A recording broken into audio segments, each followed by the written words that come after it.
کئی ہفتوں سے اسی آیت پر درس چل رہا ہے کہ جلد بازی کا مطلب کیا ہے.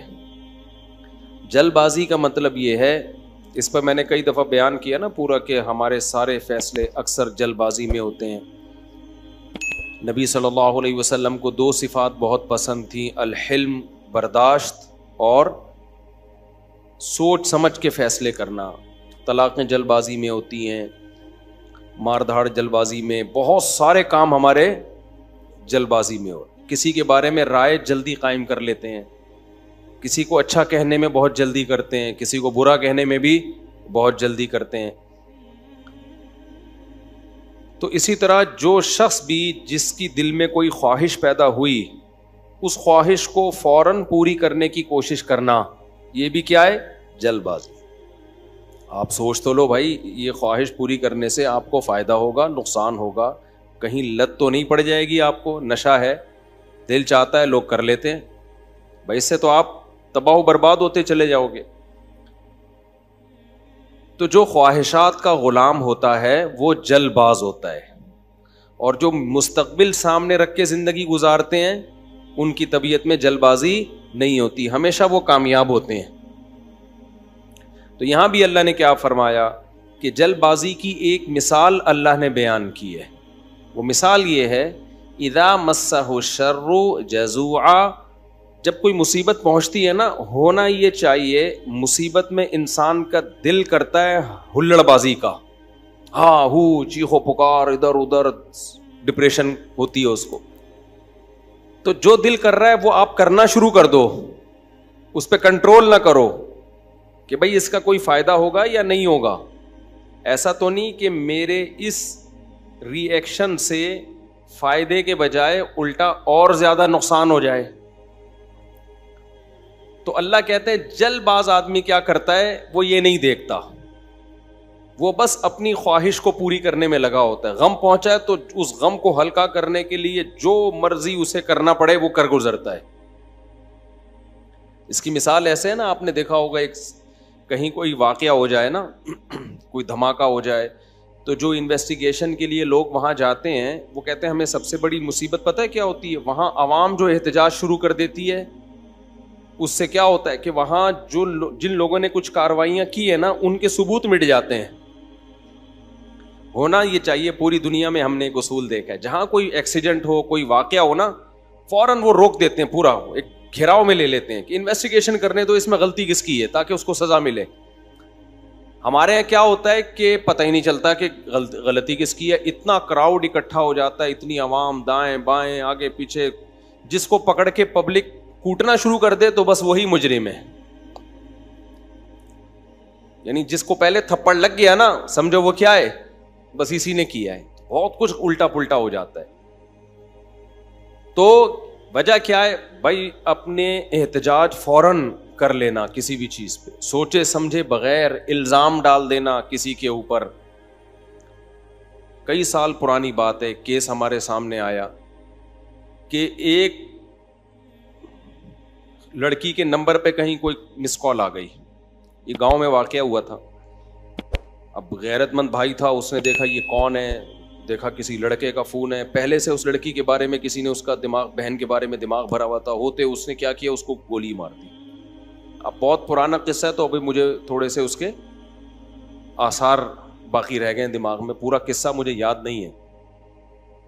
بعد میں انکوائری کی پتہ چلا کہ جی یہ لڑکی بالکل بھی انوالو نہیں تھی، جس بندے نے کی ہے وہ گڑبڑ کرنے کی کوشش کر رہا تھا. تو اب کیا ہوا ہے کہ اچھی اس کو پتا چلا کہ یار میری بے گناہ بہن کو میں نے مار دیا. ٹینشن میں اتنا گیا ہے کہ اپنے آپ کو بھی مار دیا. پہلے ایک جرم کیا، ٹینشن سے انکوائری پوری کی نہیں ہے. بھائی پہلے غور تو کر لو، تجزیہ کر لو، کوئی بھاگی تو نہیں جا رہی، دیکھ لو. اور اگر مس کال آئی بھی ہے، کوئی آپس کا ریلیشن بھی ہے، تو اس کا یہ مطلب تو نہیں ہے نا کہ گولی سے ہی اڑا دو. اس کی اسباب پہ غور کرو، اس کی وجوہات پہ غور کرو. پہلے جلد بازی میں ایک کام کیا، ایک بے گناہ کو قتل کیا، اب جلد بازی میں ایک اور گناہ کر لیا، اپنے آپ کو بھی مار دیا. تو ہمیشہ جلد بازی میں انسان سے غلط کام ہوتے ہیں، ٹھیک کام نہیں ہوتے. کتنی بڑی سے بڑی ٹینشن ہونا، ٹائم سب سے بہترین مرہم ہے، یہ خوب یاد رکھو. جب میرے پاس کوئی پریشان آدمی آتا ہے نا, جس کو کوئی بہت بڑا غم پہنچا ہو اور اس کی حالت خراب ہو رہی ہو, میں اسے ایک بات لازمی کہتا ہوں کہ وقت سے بہترین مرہم دنیا میں کوئی نہیں. یہ ٹائم گزار لو, اس ٹائم کو کیا کرو, گزارو بس. جیسے جیسے ٹائم گزرے گا نا, حالات اپنے آپ کو خود ہی ایڈجسٹ کرتے چلے جائیں گے. اللہ نے انسان کے باڈی میں ایسی ایک لچک رکھی ہے. میں نے ایک ڈاکٹر صاحب سے پوچھا, ڈاکٹر صاحب اب پین کلر ایجاد ہو گیا ہے, درد ہوتا ہے, لوگ ٹیکا لگاتے ہیں, پہلے زمانے میں کیا ہوتا تھا؟ داڑھ کے درد کی تکلیف کتنی زیادہ ہوتی ہے نا, داڑھ کا درد ہو رہا ہو, اب تو پین کلر کھا لیتے ہیں لوگ. تو کیا کرتے تھے, 2-4 دن کے بعد تو مرنے لگتے ہوں گے. انہوں نے کہا اللہ نے ایسا سسٹم بنایا ہے, پین جب زیادہ عرصہ چلتا ہے نا باڈی, یا تو وہ خود ہی باڈی اس کو کم کر دیتی ہے یا وہ فیل ہونا کم ہو جاتا ہے. تو اللہ بھی تو ہے نا, اللہ کے میاں کا بھی تو ایک سسٹم ہے بنایا ہوا. جیل میں جو لوگ قید میں چلے جاتے ہیں, لمبے لمبے عرصے قید رہتے ہیں, جب وہ چھوٹ کے آتے ہیں بتاتے ہیں کہ شروع میں ہم 2-3 دن خودکشی کے خیال آتے تھے اس کوٹری میں, یار کیسے نکلیں گے, کہاں جا کے سر ماریں. کہہ رہے ہیں 1 ہفتہ 2 ہفتہ 3 ہفتہ 4 ہفتہ, اس کے بعد یوز ٹو. کیا ہو گئے؟ ایک آدمی 4 سال جیل میں رہ کے آیا, 4 سال. کہتا ہے 4 سال میں نے دھوپ, اچھا بھلا آدمی بھی بہادر آباد اور ڈیفینس کا جو لگژری لائف اسٹائل میں ٹائم گزارا. میں نام نہیں بتاؤں گا, بدنام ہو جائے گا بیچارہ, ایسا نہ ہو مزید کوئی رشتہ ہی نہ دے اس کو. مدیز اس لیے کہ شادی شدہ ہے.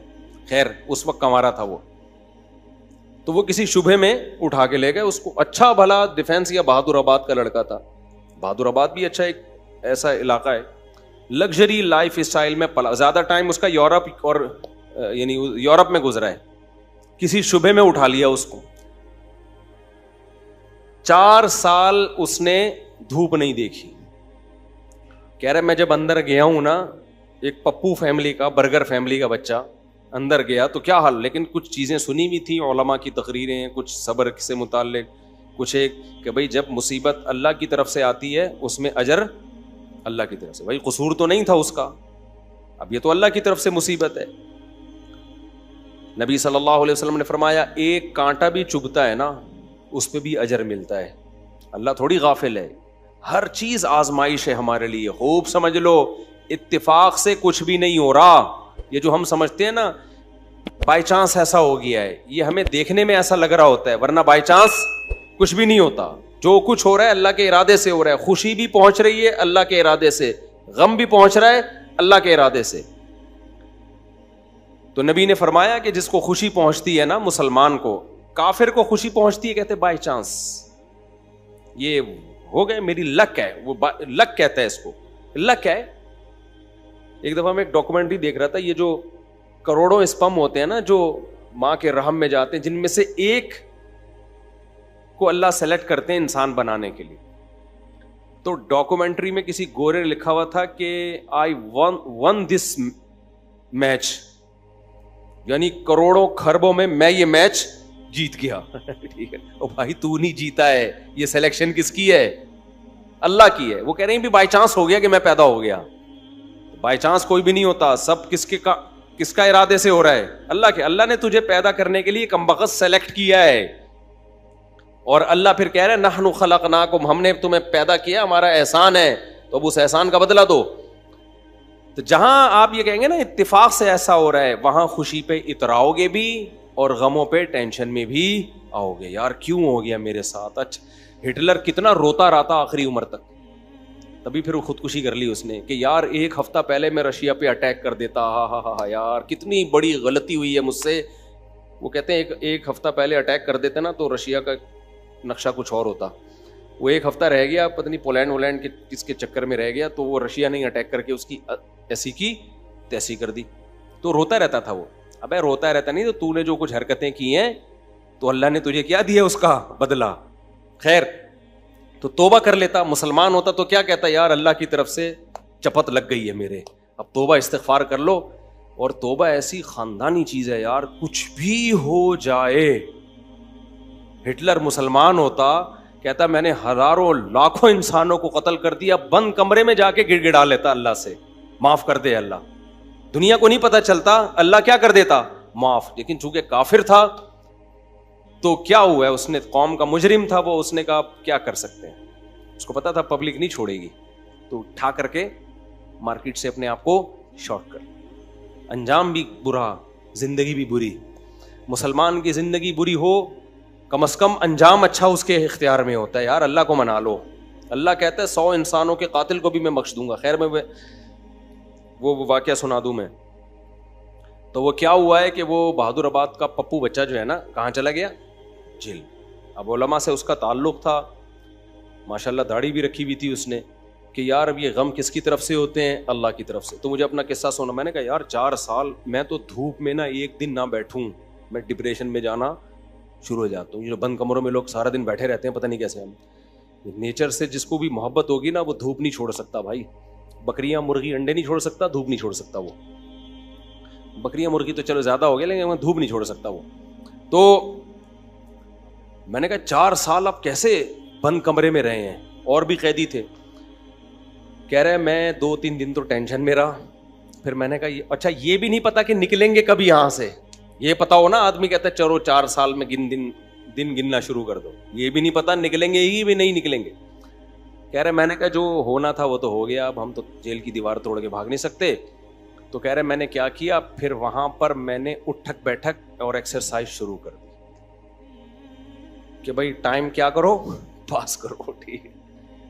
کہہ رہے اس کا فائدہ یہ ہوتا ہے 400 دفعہ میں بیٹھ کے, کیونکہ اور تو کوئی کام ہی نہیں ہے اسٹیمنا بنانے کے علاوہ. اسٹیمنا بنانے کے علاوہ کوئی کام ہے ہی نہیں. اچھا ہے بڑا پاورفل ماشاءاللہ, آپ کبھی ملو تو آپ دیکھو گے بہت زیادہ ساری طاقت جیل میں بنائی ہے اس نے.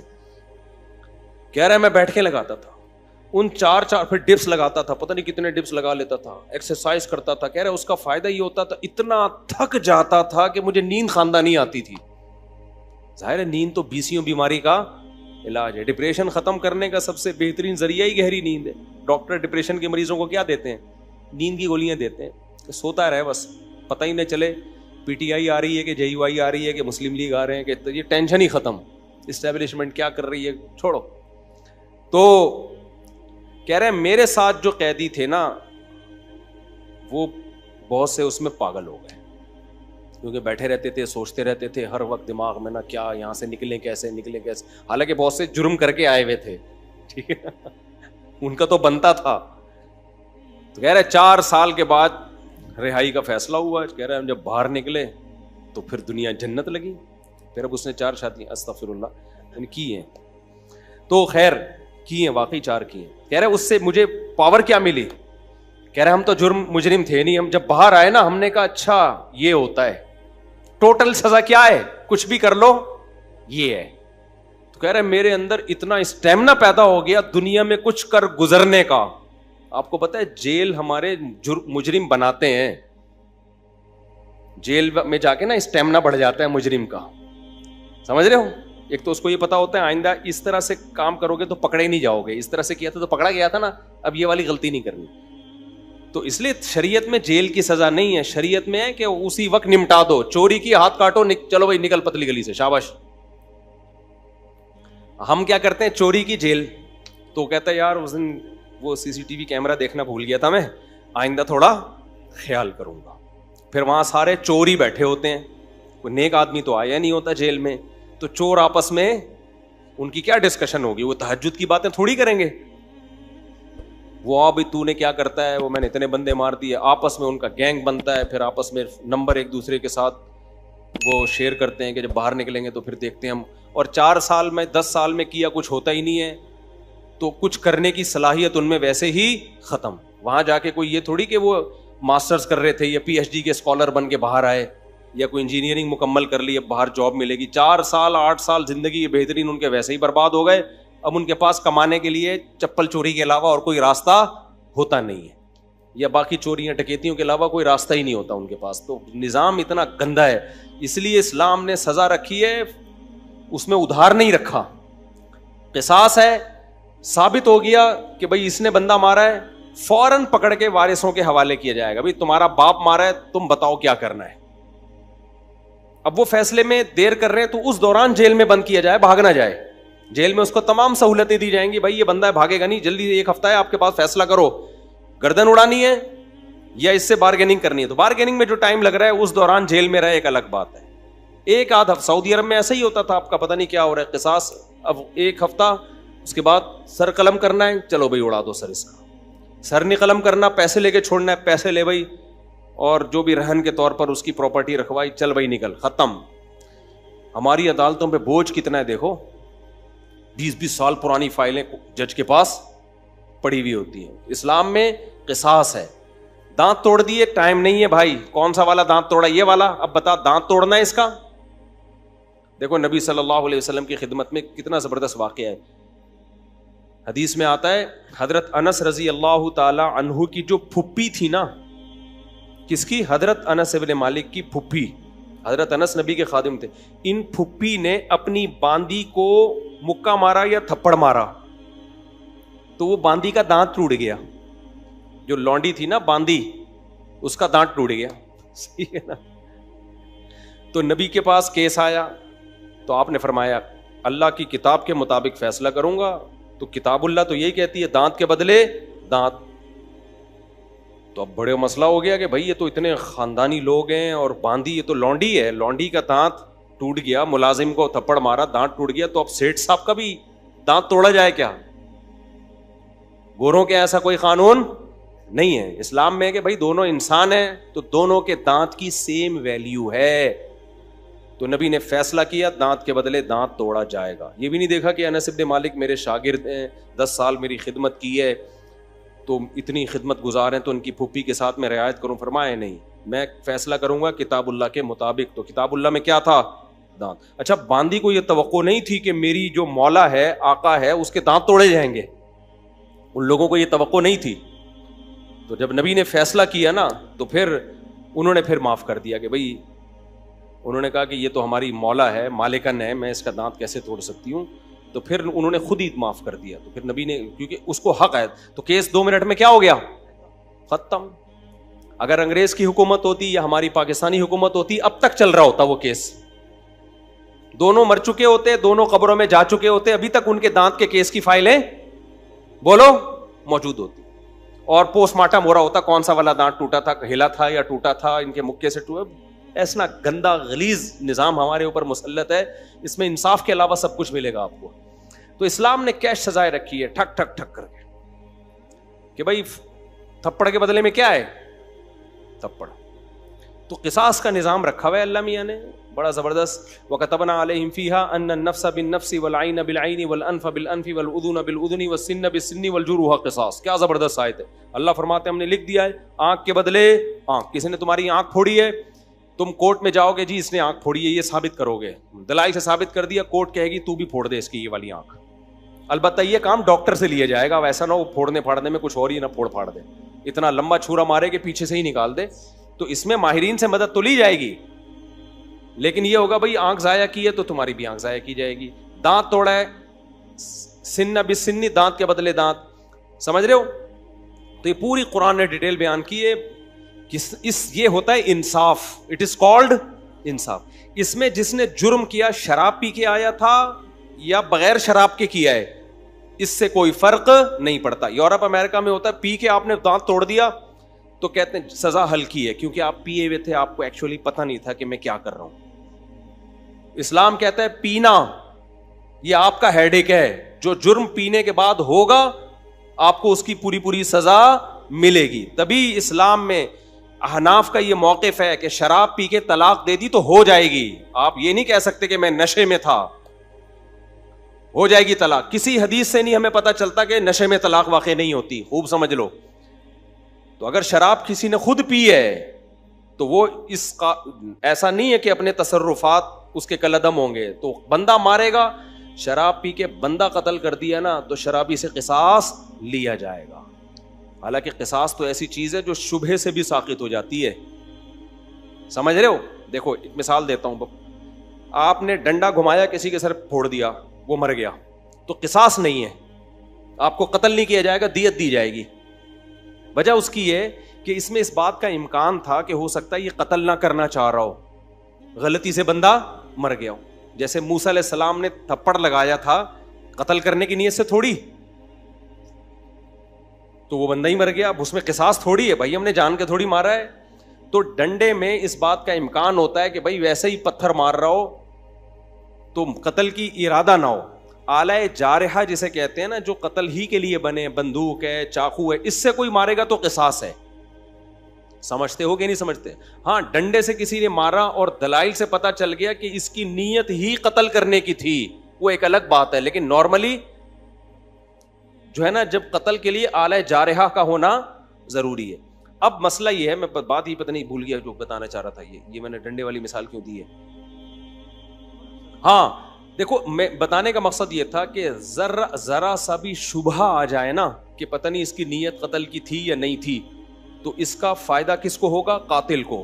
اس سے قصاص نہیں لیا جائے گا, کیونکہ ہو سکتا ہے یہ قتل نہ کرنا چاہ رہا ہو, غلطی سے بندہ مر گیا ہو, یہ تو سر پھوڑنا چاہ رہا ہو, خالی تھپڑ مارنا چاہ رہا ہو.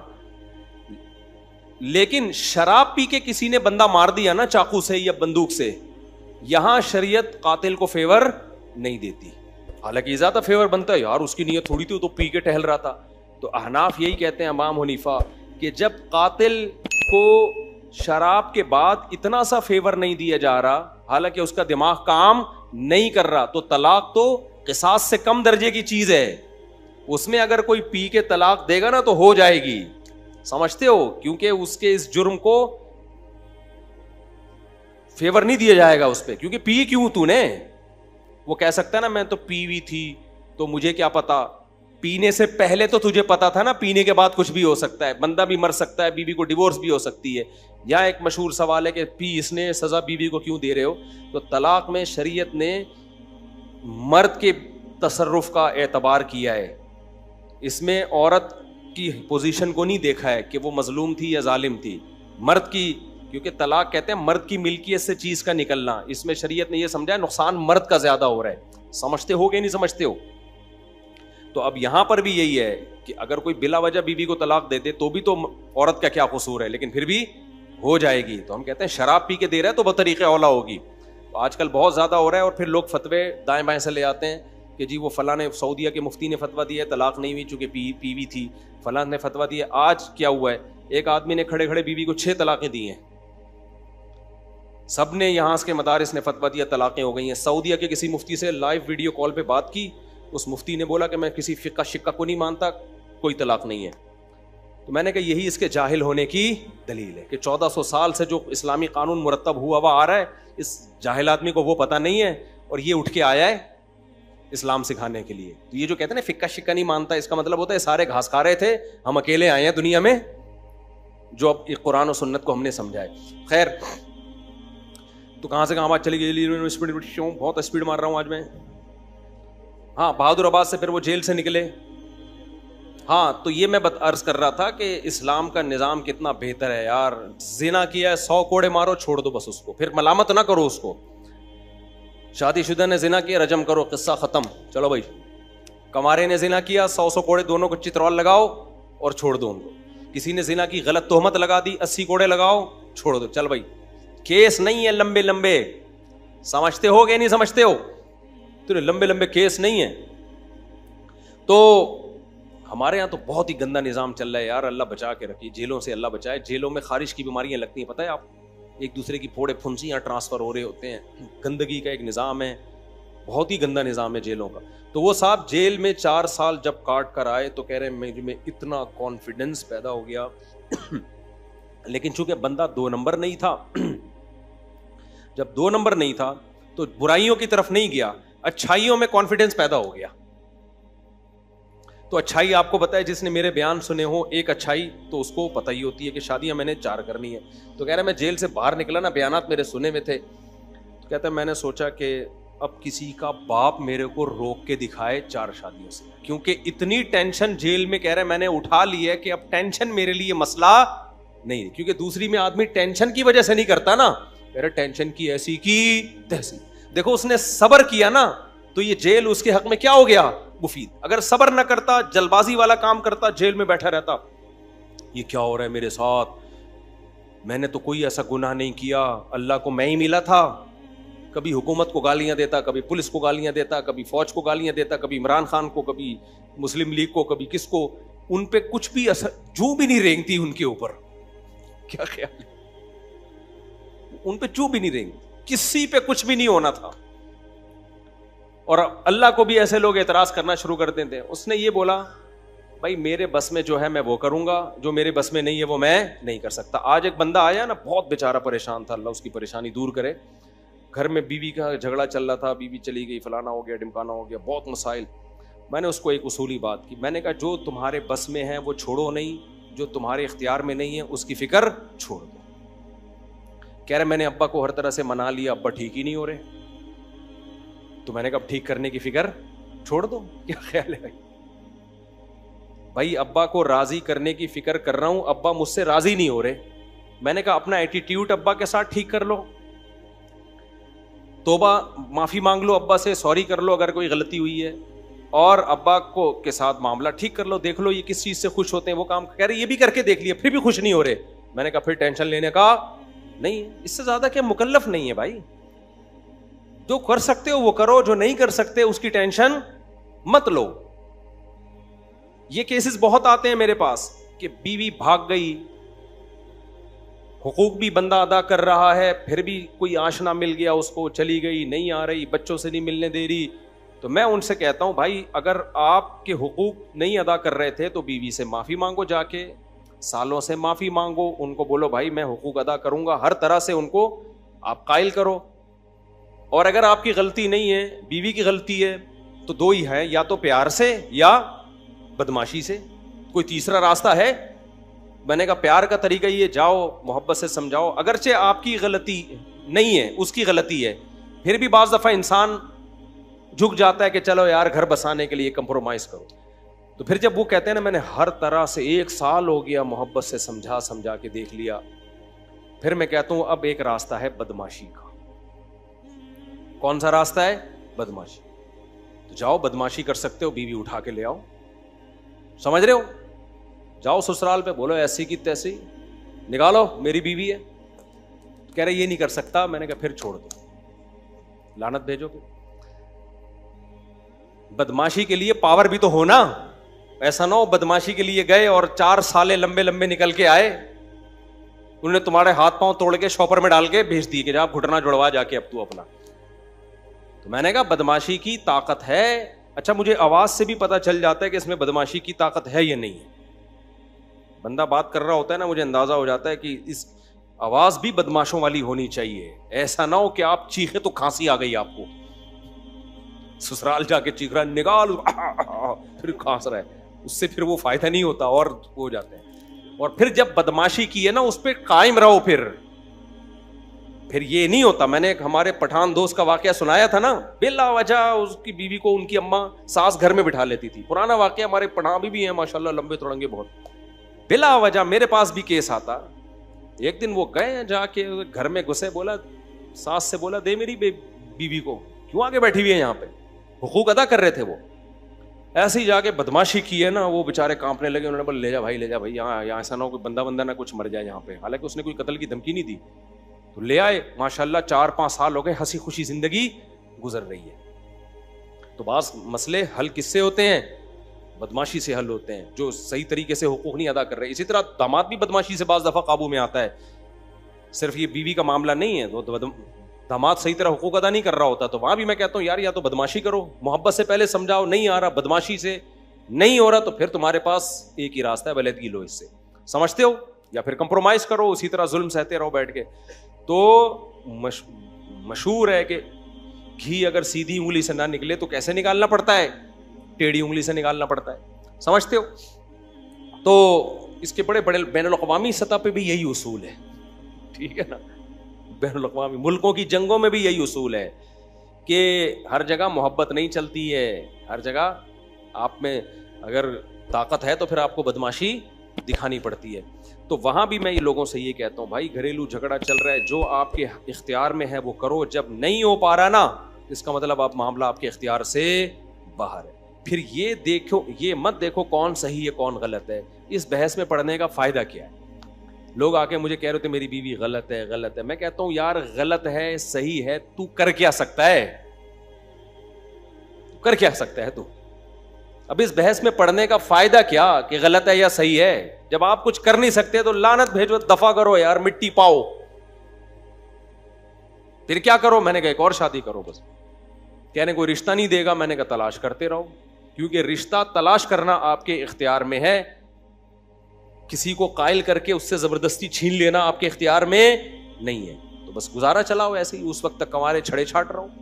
کہہ رہے گناہ کا خطرہ ہے، میں نے کہا بچو گناہ سے، روزے رکھو جو اسلام نے بتایا، کہہ رہے اللہ نہ کرے پھر بھی ہو جائے تو توبہ استغفار کرو۔ ہونے کے بعد اب اس کو ریورس تو نہیں کیا جا سکتا نا، گناہ ہونے سے پہلے کے اصول یہ کہ بچو، ہونے کے بعد اب ریورس نہیں ہو سکتا، یہ ہمارے اختیار میں نہیں ہے کہ ہم کہیں کہ اب ماضی میں جو ہو چکا اس کو، ماضی کو اللہ کو کہیں یہ تو جہنم میں جب جہنمی جائے گا نا، اللہ سے یہی کہے گا دوبارہ بھیج دے، ریورس کر دے سارا عمل، بہت انسان کا بچہ بن کے زندگی گزاروں گا۔ اللہ کیا کہتے ہیں؟ پاسٹ کبھی ریورس نہیں ہوتا، ماضی کبھی تبدیل نہیں ہوتا، تو جو گناہ ہو گیا وہ ہو گیا، اب اس پہ کہ دوبارہ جا کے بچوں میں نہیں ہو سکتا۔ اب آپ کے اختیار میں یہی ہے کہ اللہ کو توبہ کر کے گڑ گڑا کے منانے کی کوشش کرو۔ زندگی کا اصول کھوپڑی شریف میں آ رہا ہے کہ نہیں آ رہا؟ جو اپنے اختیار میں، مولانا شرف علی تھانوی رحمۃ اللہ علیہ بات بہت زیادہ تاکید سے کہتے تھے، جو چیز آپ کے اختیار میں ہے اسے چھوڑو نہیں، اور جس چیز کے آپ کا اس پر اختیار نہیں ہے اس کے پیچھے مت پڑو۔ اب رو رہے ہوتے ہیں اپنی بیوی کی خاطر، بڑے اچھے لوگ ہوتے ہیں جو رو رہے ہوتے ہیں، کو یاد آ رہی ہے، میں کہتا ہوں بھائی دیکھو آپ کو اس سے محبت ہے، اس کو نہیں ہے، تو کیا کرو گے؟ نہیں، یا تو بدماشی یا محبت، دونوں ہی نہیں ہے، تو رونے کا حل ہے میرے پاس۔ کہتے میرا دل جل رہا ہے، رونے کا حل ہے، رونے کا حل یہ ہے کہ اس کو یاد کرنا چھوڑ دو، کہیں اور شادی کر کے دل ادھر لگاؤ، آہستہ آہستہ یہ دل کیا ہو جائے گا، یوں سمجھو مر گئی۔ مرنے کے بعد بھی تسلی آ جاتی ہے نا کچھ وقت کے بعد، یہ قبر میں جا کے لیٹ جاتا ہے آدمی، مٹی ڈال کے آتے ہیں، بھول بھلیا ہو جاتا ہے، کچھ وقت بڑے سے بڑی محبت ختم ہو جاتی ہے، تو یہ بھی کہ ختم ہو جائے گی، لیکن کمبخت علاج کرنا چاہتے ہی نہیں ہے نا، بار بار اس کو معشوقہ کو یاد کر کے ایئر کر کے ٹینشن لے گا، تو یہ ٹینشن تیری بنائی بھی ٹینشن ہے، تو اس کا نام لینا چھوڑ دو، نمبر بلاک کر دو، تذکرہ چھوڑ دو، اس گلی میں جانا چھوڑ دو جہاں سے سیٹنگ شروع ہوئی تھی، ساری یادیں چھوڑ دو اور اپنے آپ کو بزی کر لو کہیں اور۔ آہستہ آہستہ دماغ کیا ہو جائے گا؟ خالی۔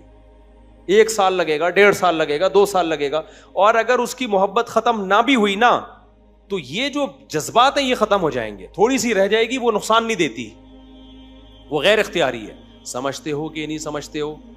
تو بھائی زندگی گزارنے کا اصول یہ ہے کہ جو چیز اپنے اختیار میں ہے اسے چھوڑو نہیں، جو اختیار میں نہیں ہے اس کے پیچھے مت پڑو، اور یہ سوچ کے کہ غلط ہو رہا ہے، جتنا بھی ہو رہا ہے ہم اس کو ٹھیک نہیں کر سکتے۔ دیکھو ہر تھوڑے دن میں پیٹرول مہنگا ہوتا ہے کہ نہیں ہوتا؟ صحیح ہوتا ہے یہ یا غلط ہوتا ہے؟ کس قدر غلط ہوا ہے نا۔ اب میں ٹینشن لوں یار اتنے کی گاڑی نہیں ہے، جتنے قسطیں نہیں جا رہی گاڑی کی جتنے کا ڈیزل جا رہا ہے، تو کیا میرے اس ٹینشن سے فائدہ ہوگا؟ بار بار بیٹھا ہوں میں یہ ہر وقت یہی تذکرے لے کے، ڈیزل مہنگا ہو گیا، پیٹرول مہنگا ہو گیا، ڈیزل مہنگا ہو گیا، پیٹرول مہنگا ہو گیا، ٹماٹر مہنگا ہو گیا، خربوزہ مہنگا ہو گیا، تربوز مہنگا ہو گیا، یہ مہنگا ہو گیا۔ اس سے خدا کی قسم گورنمنٹ پر، ہماری ڈھیٹ قسم کی گورنمنٹ پر تو سوال ہی پیدا نہیں ہوتا کوئی اثر پڑے۔ یہاں کراچی میں اتنا قتل ہو رہا ہے انسانوں کا، اس سے جب حکومت پہ فرق نہیں پڑ رہا تو ٹماٹر مہنگے ہونے سے کیا فرق پڑے گا؟ آئے دن لاشیں پڑی ہوئی ہیں نا کراچی میں۔ پرسوں کسی سفید ریش، چند دن پہلے سفید ریش بزرگ کو ڈاکوؤں نے مار دیا، وہ تو ڈاکو تو تھوڑی دیکھ رہے ہیں، جب گورنمنٹ پہ ان چیزوں کا اثر نہیں پڑ رہا تو ٹماٹر تو بات کی چیز ہے۔ تو اس سے کیا ہوگا؟ ہم سوچ کے سوائے اپنے آپ کو ٹینشن دینے کے کچھ بھی حاصل بولو نہیں ہو۔ دنیا میں بہت کچھ غلط ہو رہا ہے، ہم اگر اس غلط کے پیچھے ہم نے دیکھنا ہے ہم نے اس غلط کو صحیح کرنے کے لیے کیا کر سکتے ہیں۔ جو کر سکتے ہیں سوٹیبل طریقہ ہو، جذباتی باتیں نہ ہو۔ جذباتی باتیں بہت لوگ کر رہے ہوتے ہیں، سوٹیبل جو طریقہ ہے اس کو اختیار کیا جائے، اور جو آپ کے اختیار میں نہیں ہے اس کو چھوڑ دیا، اس پہ تبصرہ بھی نہ کرو۔